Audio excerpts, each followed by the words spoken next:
What is up, people on the internet? I hope you are having a great day, and today this is a really interesting one. I find this really interesting. Hopefully you guys will, since this one's pretty good.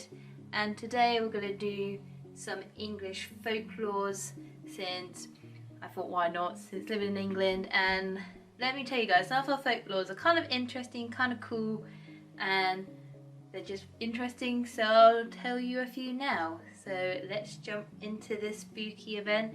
Let's bring on some kind of spooky atmosphere and let's go.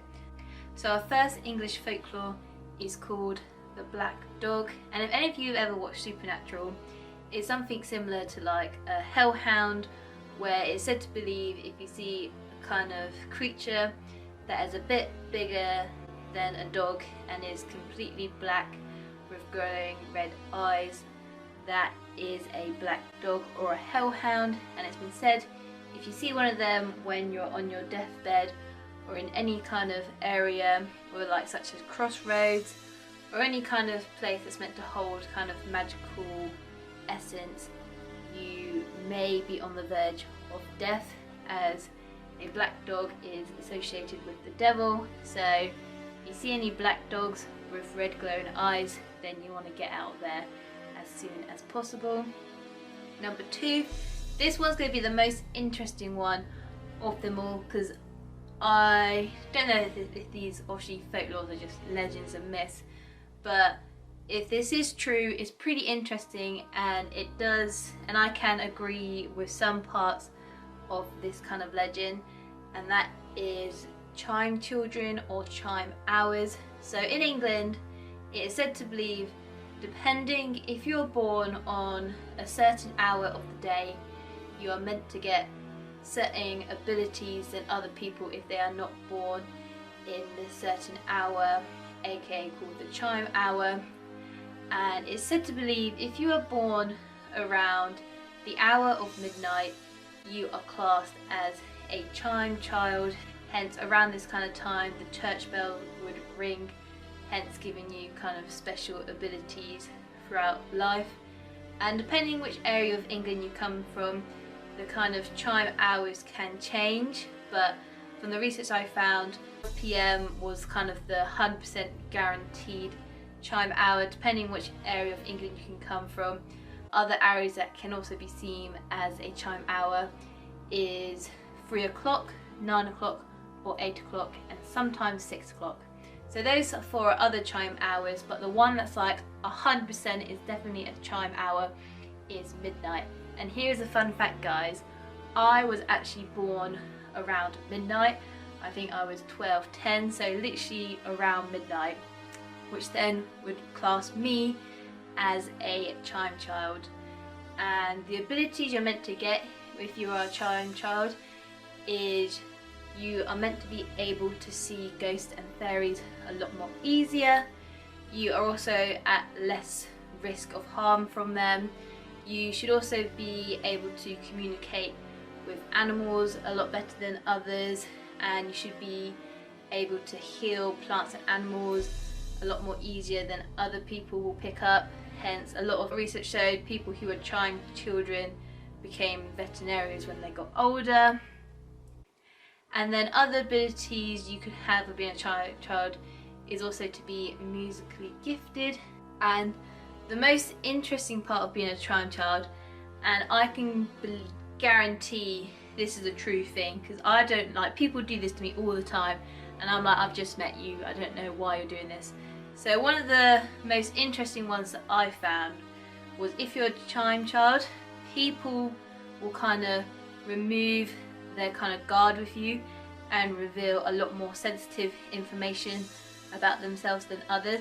And I can tell you guys, this is a true thing, since I've met so many people and they will kind of just divulge their life story to me, or stuff that's really sensitive about their life, and I'm just like, what? Why are you telling me this? You've just met me.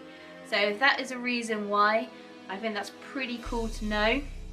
And the thing I want to know from you guys, let me know if you are a chime child, if you're born any of those hours I stated, and if any of those kind of things I've listed have happened to you, as it'd be kind of interesting to see it is folklore is kind of correct. And these are what the things I love about living in England. I love these kind of folklores where it's stated if you're born like a certain day, month or hour, you're meant to get special things, and these things I find are so cool. And then my final legend is based where I live, and that is the Wookey Hole Witch. And this is kind of an interesting tale as it's based around Wookey Hole Caves, which is now a massive tourist attraction.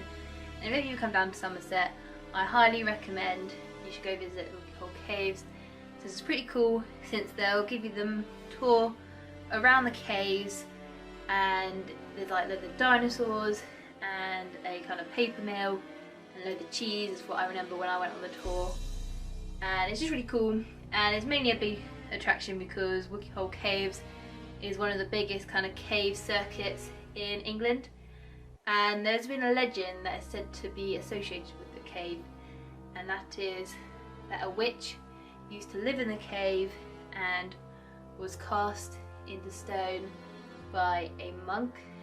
And the kind of legend of the tale kind of changes slightly depending on where you find the research, but the kind of general gist of the legend is that the witch kind of cut herself from the world and lived in this cave and caused torment to all the villagers in the local area that was in love and had a relationship, since she couldn't stand it. And the reason why she couldn't stand love is some research kind of stated that she was in a romantic relationship and then the kind of guy cheated on her, and she kind of got so heartbroken from this that she kind of cut herself from society and went to go live in a cave.